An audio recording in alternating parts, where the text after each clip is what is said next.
Muy buenas tardes, bienvenidos de nuevo a Negocios Televisión, bienvenidos al espacio de las noticias del día, pendientes ya de la última hora mirando al acuerdo de rehenes, al acuerdo de alto el fuego en Gaza. Parece algo inminente, se empiezan a hablar de 42 días en la primera fase. Enseguida miramos a esto, a los petroleros rusos rechazados por India y por China, pendientes también del presidente electo de Estados Unidos, Donald Trump, que podría eludir a Europa en las negociaciones por Ucrania, y también pendientes de Rusia, en este caso advirtiendo al propio Donald Trump y también hablando de terrorismo energético tras un ataque por parte de Ucrania. Enseguida les contamos estas cuestiones, pero empezamos mirando a Israel. Junto a mediadores de Egipto, Estados Unidos y Qatar han entregado a Hamás un borrador final de acuerdo para la liberación de los rehenes retenidos por Hamás a cambio de un alto el fuego en Gaza, es lo que apuntan funcionarios israelíes y fuentes familiarizadas con los detalles. Las negociaciones indirectas entre Israel y Hamás han llegado a un punto crítico una semana antes de que el presidente electo Donald Trump tome posesión del cargo. El propio Trump ha amenazado con que desataría un infierno en Oriente Medio si Hamás no libera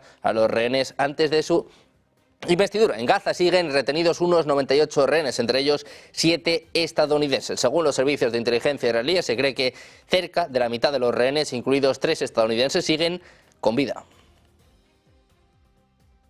Precisamente Hamás, que prevé firmar con Israel un acuerdo inicial de tregua en la Franja de Gaza en los próximos días antes de la llegada de Donald Trump a la Casa Blanca el día 20 de enero. Es lo que apunta este lunes una fuente del grupo islamista palestino. El informante, que pidió mantener el anonimato, apuntó que las negociaciones indirectas continúan en Doha con un esfuerzo intenso que a veces sigue durante la noche para intentar acordar las líneas generales de un entendimiento que incluya un intercambio de rehenes por prisioneros palestinos encarcelados en Israel. Ante el progreso en las conversaciones, consideró la opción de que se alcance un acuerdo inicial o un documento de principios a que se comprometan ambas partes, algo que podría ocurrir tan pronto como a finales de esta semana.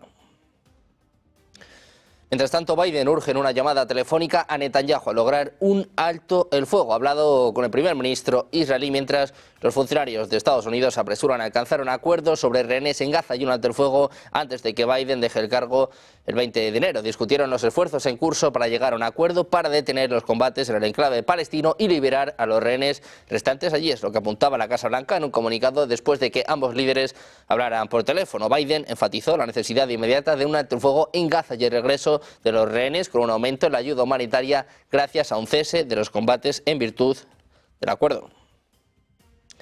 Mientras tanto, Irán ha incorporado a sus fuerzas 1000 drones estratégicos de última generación con capacidades avanzadas de antifortificación y sigilo, diseñados para misiones estratégicas y operaciones de largo alcance, es lo que informa la agencia Tasnim. Las nuevas armas poseen características únicas, incluyendo un alcance de más de 2000 kilómetros, alto poder destructivo, la capacidad de eludir capas defensivas debido a su baja sección transversal de radar y la capacidad de vuelo sostenido y autónomo sin necesidad de control externo. Según la publicación, los drones están diseñados para misiones especiales, mejorando las capacidades de reconocimiento y monitoreo de fronteras, al mismo tiempo que refuerzan el poder de ataque de largo alcance del ejército contra objetivos distantes.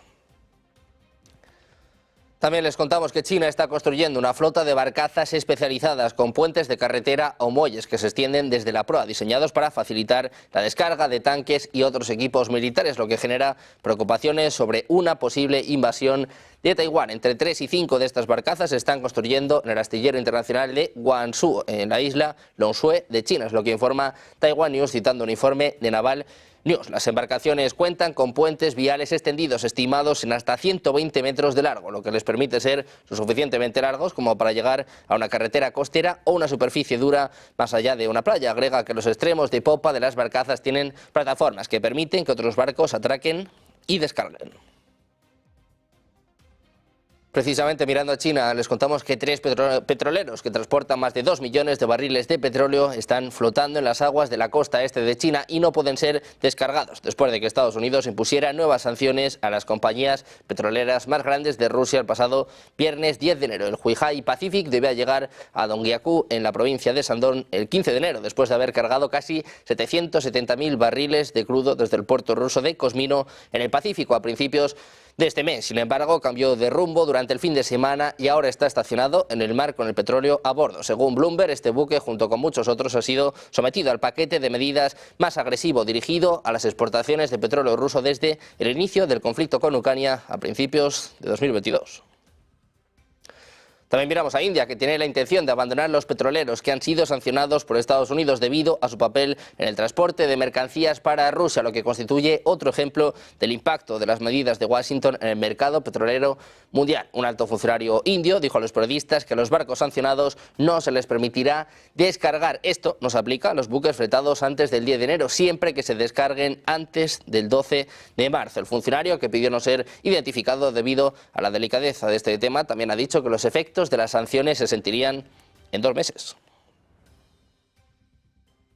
También miramos a Rusia y a China, que han alcanzado un nivel sin precedentes al llegar el año pasado a los 244.819 millones de dólares, lo que muestran datos de la Administración General de Aduanas del gigante asiático publicados este lunes. Ambas naciones batieron su récord anterior de 2023, cuando sumaron 240.111 millones en el comercio bilateral. De acuerdo con las estadísticas, en términos de yuanes, el comercio entre Pekín y Moscú creció el 2,9% y se situó en los 1,74 billones de yuanes. En este contexto, las exportaciones chinas a Rusia en términos de yuanes a lo largo del año pasado aumentaron un 5% con respecto a 2023, mientras que las importaciones rusas al país asiático en el mismo periodo crecieron el 1%.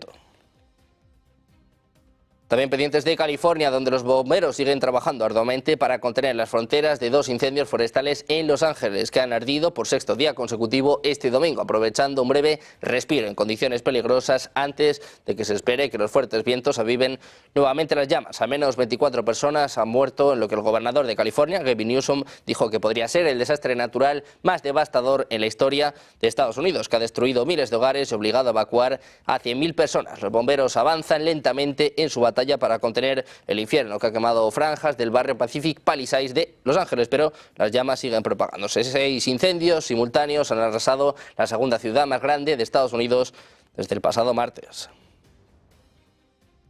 Precisamente el presidente electo de Estados Unidos, Donald Trump, ha culpado a los políticos de California por no controlar los incendios forestales, revivando su larga disputa con el gobernador del estado, Gavin Newsom, en el peor momento posible. Dice Trump que los incendios siguen ardiendo en Los Ángeles y los políticos incompetentes no tienen idea de cómo apagarlos, es lo que escribía este domingo. Añade que miles de casas magníficas han desaparecido y muchas más se perderán pronto. Es una de las peores catástrofes en la historia de Estados Unidos. Su vicepresidente electo también estuvo presente, afirmando que detrás de todo esto había una grave falta de gobernanza competente en una conversación con Fox News. También miramos a Dinamarca. La ministra de Asuntos Exteriores danesa, Lars Løkke Rasmussen, ha expresado este lunes la disposición de su país para entablar conversaciones con Estados Unidos sobre las preocupaciones de seguridad en el Ártico. Esta declaración se produce en un momento en que Estados Unidos muestra un renovado interés por Groenlandia, un territorio autónomo danés. Rasmussen reconoció la legitimidad de los intereses de seguridad de Estados Unidos en la región y subrayó la importancia de cooperar con Groenlandia en las conversaciones en curso con la próxima administración de Donald Trump. En una rueda de prensa en Jerusalén abordó el tema, afirmando que reconocen que los estadounidenses tienen ciertas preocupaciones sobre la situación de seguridad en el Ártico, preocupaciones que comparten. Por lo tanto, dice que en estrecha colaboración con Groenlandia están dispuestos a continuar conversaciones con el próximo presidente de Estados Unidos para salvaguardar los legítimos intereses estadounidenses. También miramos a la respuesta de Rusia, alertado hoy contra una posible violación del derecho internacional en el Ártico, en alusión a la aspiración del presidente electo de Estados Unidos, Donald Trump, de anexionarse Groenlandia, una autonomía danesa. Decía que no pueden no intranquilizar esas incomprensibles salidas de tono. Dice, no se puede excluir una violación del derecho internacional con el avance en el Ártico. Es lo que apunta Valentina Matviyenko, presidenta del Senado, a la prensa local. Recordó anteriormente intentos por parte de Washington de ampliar su control de la plataforma continental ártica, algo que dijo hay que evitar a toda costa. Dice que no se puede permitir una violación del derecho internacional en perjuicio de otros. Para Rusia el Ártico tiene una importancia estratégica y geopolítica enorme. Añadió que el Ártico debe ser un territorio de paz y concordia.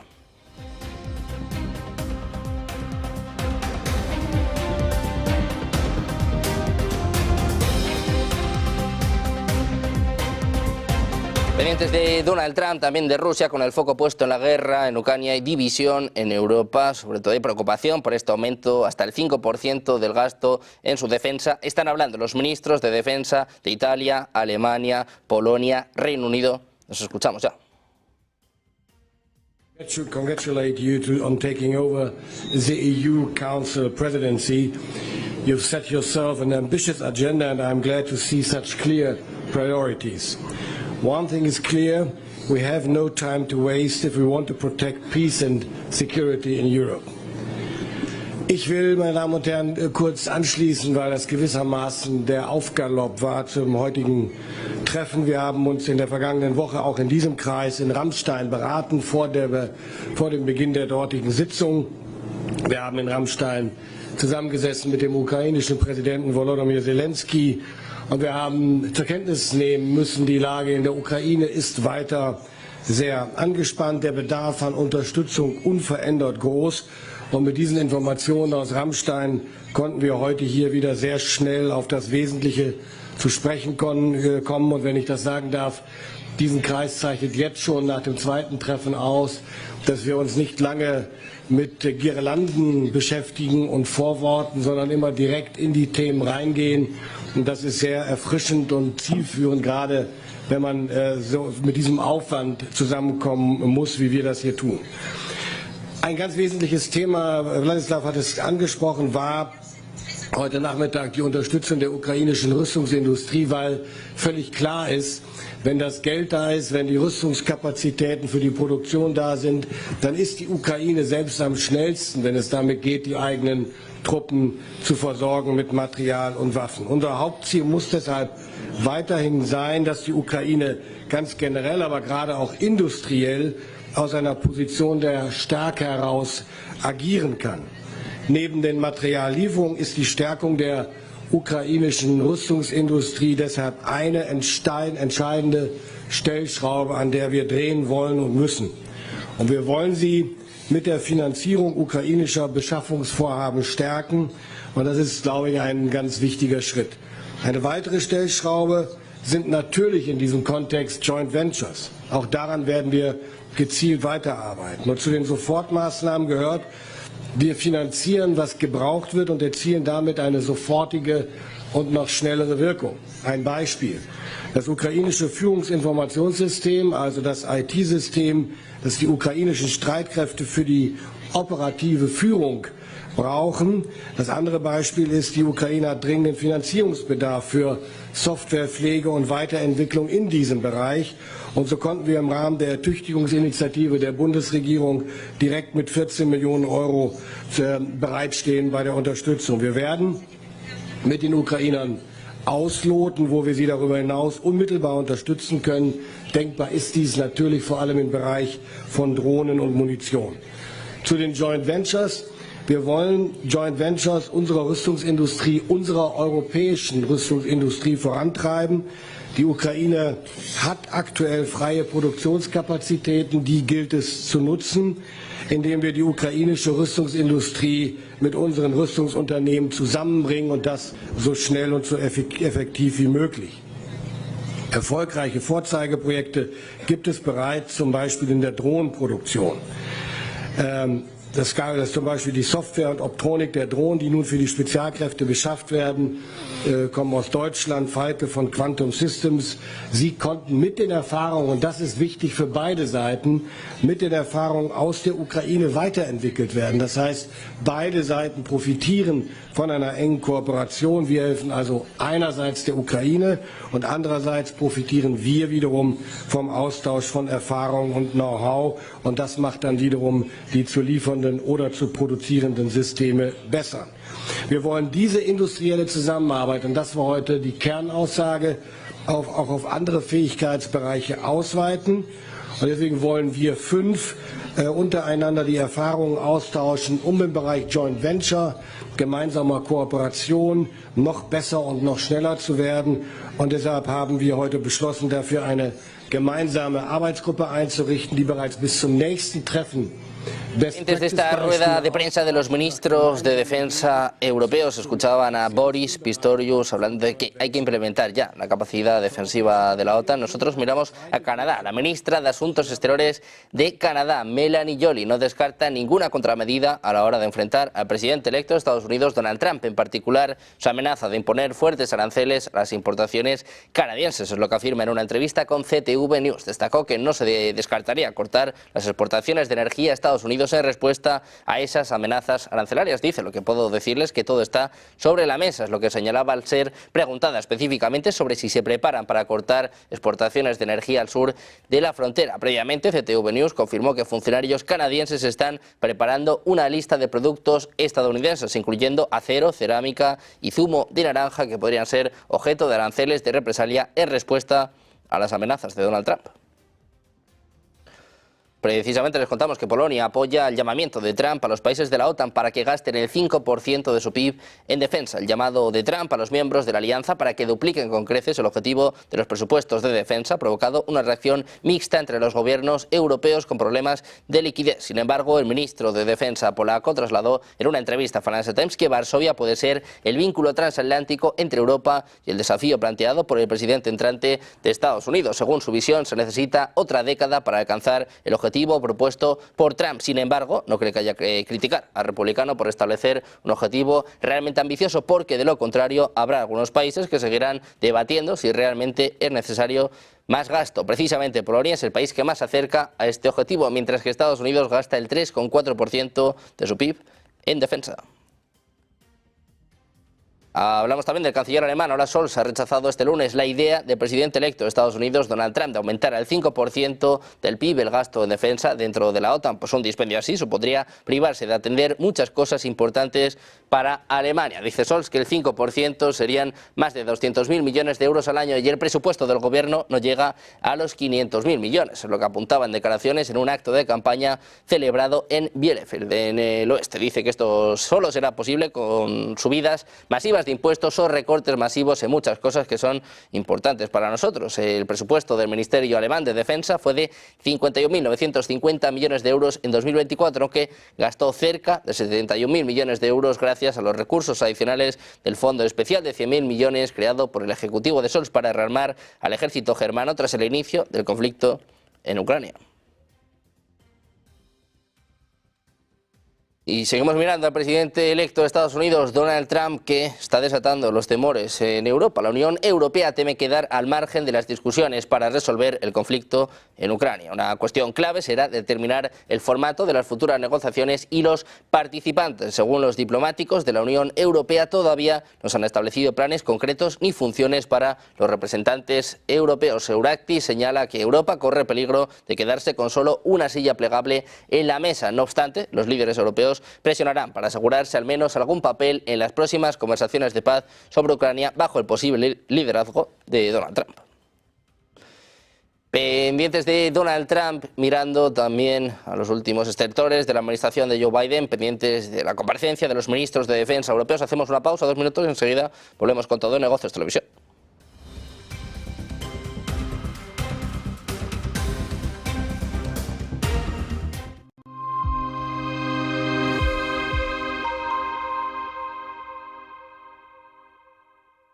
¿Te preocupa que tu inquilino no pague el alquiler? Sabemos que esto puede ser un desafío. Aunque los gastos son fáciles de calcular, el verdadero reto es gestionar la falta de pago por parte del inquilino. SEAC te ofrece una garantía de renta asegurada hasta que recuperes tu vivienda, pase el tiempo que pase. Relájate. SEAC se encarga de todo. Alquila tranquilo. SEAC responde. ¿Qué cuento quieres hoy? ¿Te cuento uno de los míos? ¿El del farmacéutico? ¿O el de María, la abogada? El de Ana, la arquitecta. Vale. Eres una niña que soñaba con crear los edificios más impresionantes de la Tierra. Se pasaba el día dibujándolos. Sabía que algún día acabarían llegando a lo más alto de cada ciudad. Y que cualquier persona... Cada profesional tiene detrás una historia increíble. Creer en ella es lo que de verdad cuenta. Arquia Banca, el banco de los profesionales.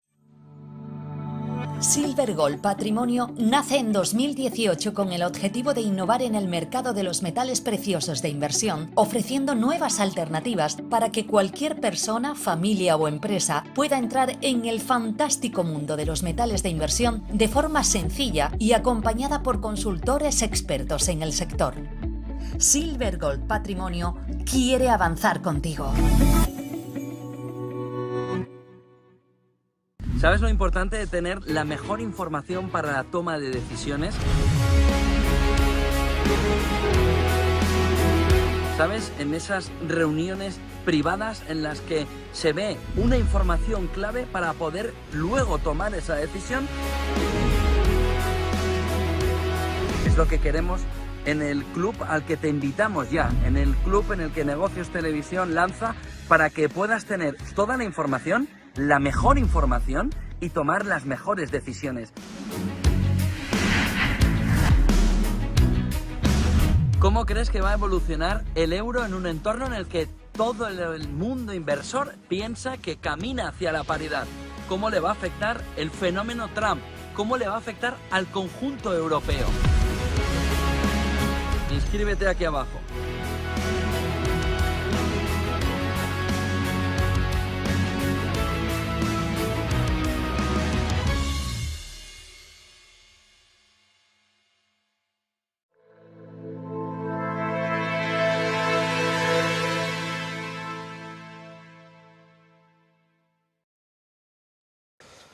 Ya estamos de vuelta en Negocios Televisión, seguimos pendientes de las noticias de última hora, mirando a las conversaciones entre la administración de Joe Biden y la administración entrante de Donald Trump. Hablan de los posibles ciberataques de China, la guerra de Rusia en Ucrania y los desafíos sobre el comercio y los aranceles que esperan al presidente entrante de Estados Unidos, Donald Trump, cuando asuma el cargo la próxima semana. Es lo que manifiesta el asesor de Seguridad Nacional de la Casa Blanca, Jake Sullivan, este lunes. En una entrevista con Bloomberg News, Sullivan ha especificado que los funcionarios de Biden han informado al equipo de Trump sobre los problemas de efectivos de Ucrania en el campo de batalla. Precisamente mirando a Ucrania, el secretario general de la OTAN ha admitido que ahora no puede negociar con Rusia desde una posición de fuerza. Mark Rutte manda esta advertencia a sus aliados. Dice que Ucrania ya no puede negociar desde posición de fuerza con Rusia. Lo escuchamos. Whenever peace talks start to happen, it will be crucial that going forward, Russia has to understand that post those talks, it is impossible for them to again attack Ukraine. So part of the peace talks has to be the exact way of going forward in terms of Ukraine's relationship with NATO, preferably within NATO. But it's, I think, too early now to exactly sketch out what that exactly will mean. Also something we have to discuss with the new incoming US administration, but let's hope that we will get to that point as soon as possible, that we have the luxury of discussing the ongoing security guarantees for Ukraine, because that would mean that we have started into talks and that we have moved to the next phase. And at this moment, clearly Ukraine is not there, because they cannot at this moment negotiate from a position of strength, and we have to do more to make sure, by changing the trajectory of the conflict, that they can get to that position of Pendientes strength. de la OTAN y estas advertencias de Mark Rutte, les contamos que los países miembros necesitan adoptar una nueva mentalidad de guerra ante las amenazas a la seguridad europea y elevar su gasto en defensa. Es lo que señala este lunes en Suecia la vicesecretaria general de la Alianza, según informa la agencia EFE. Dice que los aliados deben cambiar a una mentalidad de guerra, es lo que apunta en la conferencia anual Sociedad y Defensa en la ciudad sueca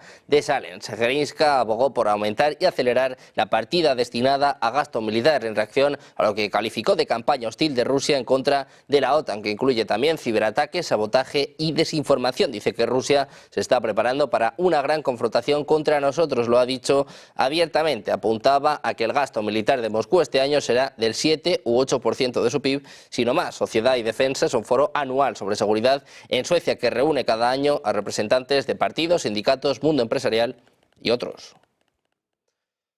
Seguimos mirando. El jefe de la OTAN ha pedido este lunes a la Unión Europea que no cree barreras que impidan que las empresas de los países de la OTAN que estén fuera de la Unión Europea participen en su impulso industrial de defensa. Rutte pide evitar obstáculos entre aliados. Lo escuchamos.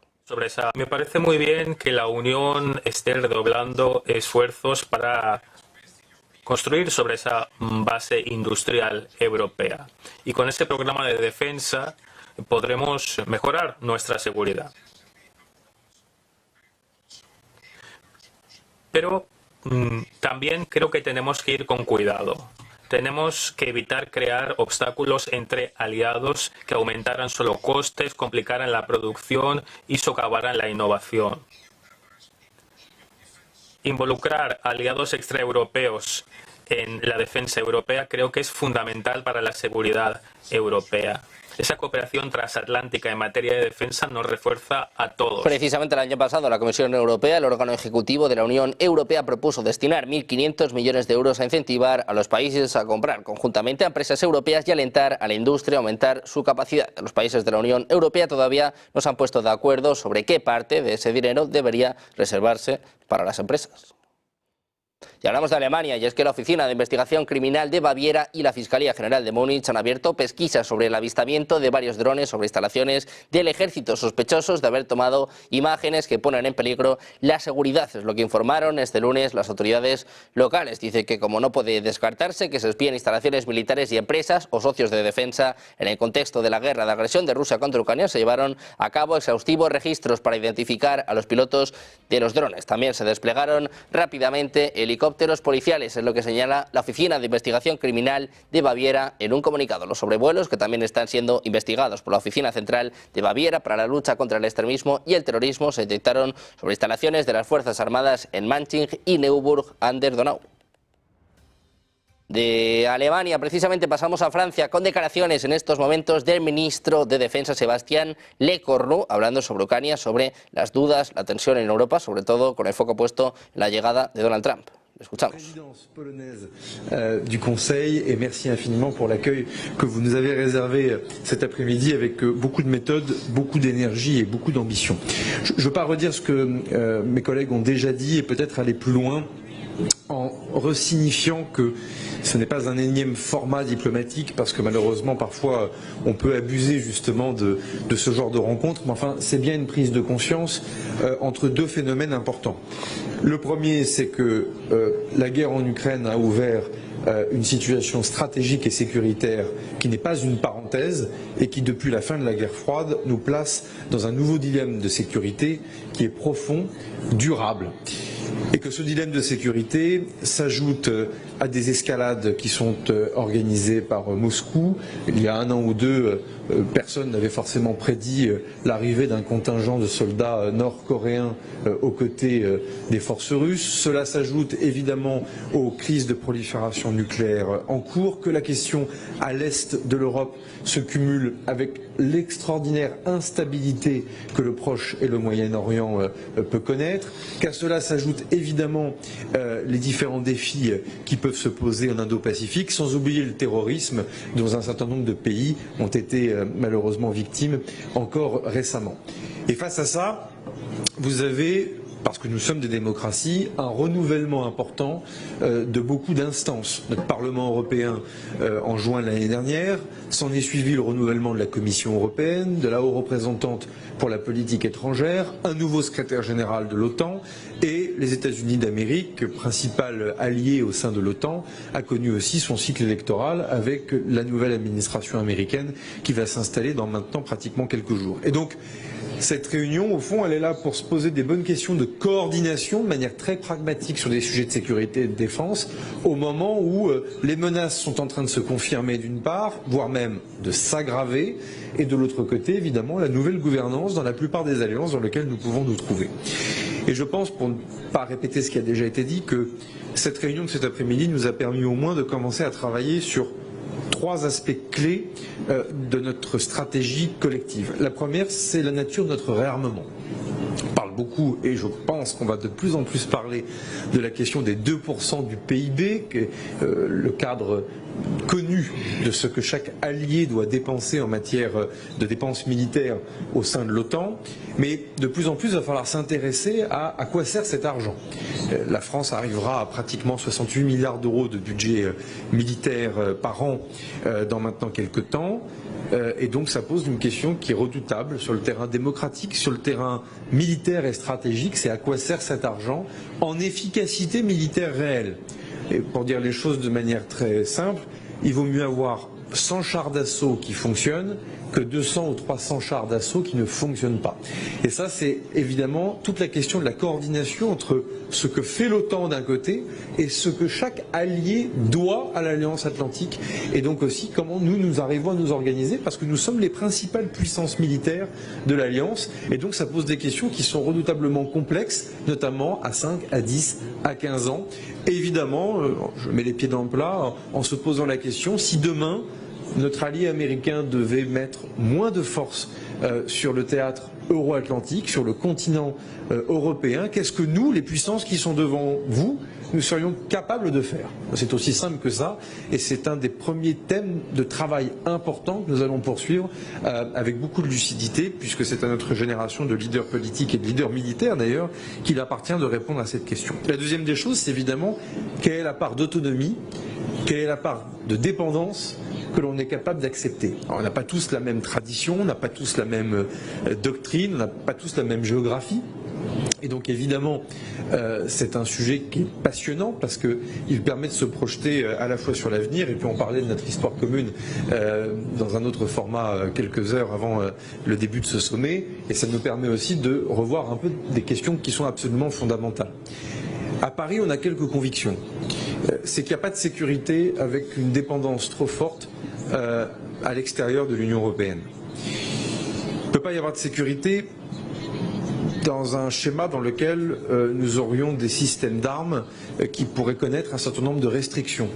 Il ne peut pas y avoir de sécurité dans une logique logistique dans lequel il suffirait qu'il y ait un phénomène grave ou important dans un pays exportateur d'armes ou importateur d'armes pour que tout d'un coup on se retrouve privé des munitions ou des armes dont on pourrait avoir besoin pour notre propre sécurité.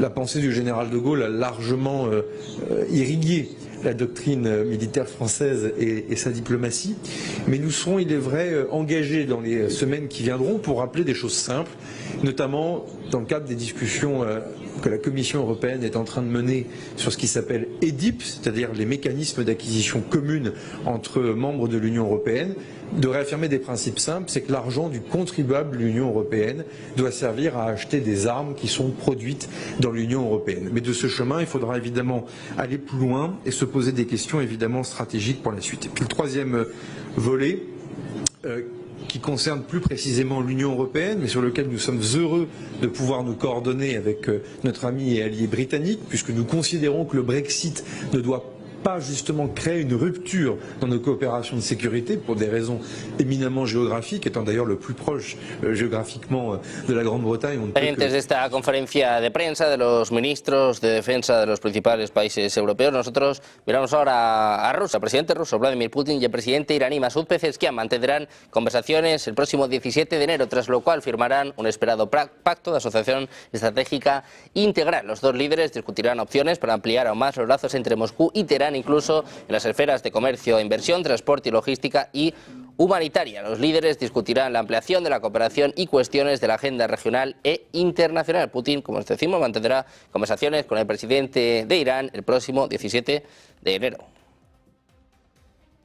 Precisamente el Kremlin aseguró este lunes que aún es prematuro hablar del lugar de la reunión entre el líder ruso Vladimir Putin y el presidente electo de Estados Unidos Donald Trump sobre el arreglo pacífico del conflicto en Ucrania. Muchos países, decía Peskov, ofrecen sus servicios como lugares donde hipotéticamente podrían realizarse contactos, pero es demasiado pronto para hablar de ello, ya que aún no hay preparativos sustanciales. Agregó que por el momento solo existe la voluntad política de ambos sobre la necesidad de celebrar esa cumbre una vez que Trump acceda al despacho oval.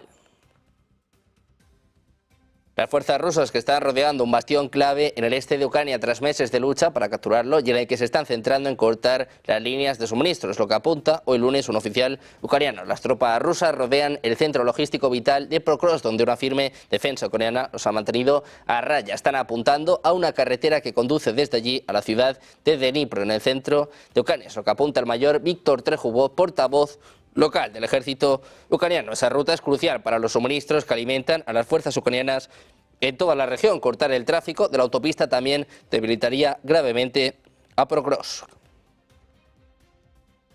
Precisamente mirando a Rusia, la agrupación del ejército ruso ha repelido 5 contraataques de las Fuerzas Armadas de Ucrania en la provincia rusa de Kursk en las últimas 24 horas, lo que comunica este lunes el Ministerio de Defensa del país euroasiático. Desde el mediodía del domingo, militares rusos han infligido daños a unidades de 7 brigadas que participaron en la incursión ucraniana.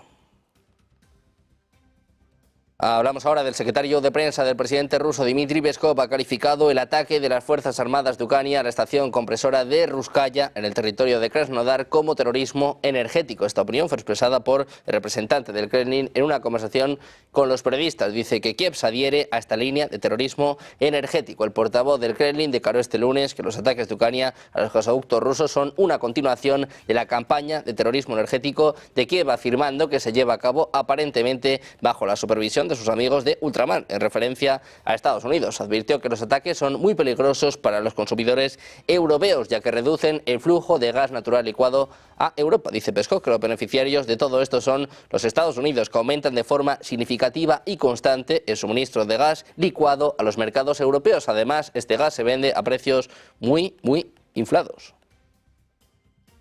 Miramos a Ucrania. El ministro de Asuntos Exteriores ha reconocido que la inminente vuelta de Donald Trump a la Casa Blanca es una oportunidad para poner fin a la guerra con Rusia, en vísperas de cumplirse ya 3 años de conflicto. Decía que ven el periodo posterior al 20 de enero como una oportunidad en referencia a la toma de posesión, la fecha de la toma de posesión de Donald Trump. Sibiga ha destacado que ambos países comparten el objetivo de una paz justa y acabar con la guerra lo antes posible. No obstante, ha evadido las preguntas en relación al escepticismo que Trump ha mostrado en varias ocasiones sobre la entrada de Ucrania en la OTAN o sobre una posible reunión con el presidente ruso Vladimir Putin. En Ucrania, las Fuerzas Armadas han frustrado los intentos de contraatacar al ejército ucraniano en la región de Kursk, es lo que informan al New York Times los militares de las Fuerzas Armadas de Ucrania involucrados en ataques en la zona fronteriza rusa. Tal y como señala la publicación, la intensidad de los combates en la región de Kursk se puede juzgar por la carretera que conduce a la frontera con Rusia. Una fila de tanques, vehículos blindados de transporte de tropas y otros vehículos extendidos a lo largo de la carretera con equipos destruidos y volados de las Fuerzas Armadas ucranianas. Los interlocutores del periódico informaron de continuos ataques de drones rusos y señalaron que las Fuerzas Armadas comenzaron a utilizar nuevos vehículos aéreos no tripulados controlados mediante un cable de fibra óptica y con un alcance de vuelo de más de 16 kilómetros. También hablamos de Venezuela. Han pasado 3 días desde que Nicolás Maduro jurase el cargo para mantenerse en la presidencia de Venezuela para el periodo de 2025 a 2031 por la Asamblea Nacional, pese a que la oposición mayoritaria reivindica que Edmundo González fue el ganador de los comicios de julio pasado. Maduro ensalza la fuerza militar y habla de una nueva etapa, mientras organismos de derechos humanos han denunciado la detención de 83 personas en los primeros 12 días del año, un contexto en el que Maduro ha rechazado las amenazas vertidas por el expresidente colombiano. El sábado, Álvaro Uribe apostaba por una intervención internacional avalada por la ONU que desaleje del poder a Maduro. Este mismo le respondía llamándole cobarde, fascista y hablaba de que le esperaba en el campo de batalla. Venezuela y Cuba han advertido que una intervención militar tendría consecuencias imprevisibles. Y terminamos mirando al Ministerio Público de Venezuela, que tramita ante la Policía Internacional la emisión de una solicitud de alerta roja contra el político venezolano y prófugo de la justicia Leopoldo López. Es lo que anuncia este lunes el fiscal general de Venezuela, Tarek William Saab, en referencia a declaraciones a la prensa ofrecidas desde la sede en Caracas. Indicó que su despacho abrió una investigación y emitió una orden de aprehensión contra López, quien es, dice, residente en acciones criminales y se mantiene como prófugo desde que se escapó del país en 2020. A López, según destacaba el propio Saab, se le busca esta vez por instigar acciones armadas contra la República, delito previsto en el artículo 12 de la Ley Orgánica Simón Bolívar, que es una de las leyes de mayor rango en ese país suramericano. Pendientes de Venezuela, mirando también a la tensión en Ucrania, el alto el fuego en Oriente Medio. Hacemos una pausa, 2 minutos y enseguida el mejor análisis, los mejores expertos en negocios televisión.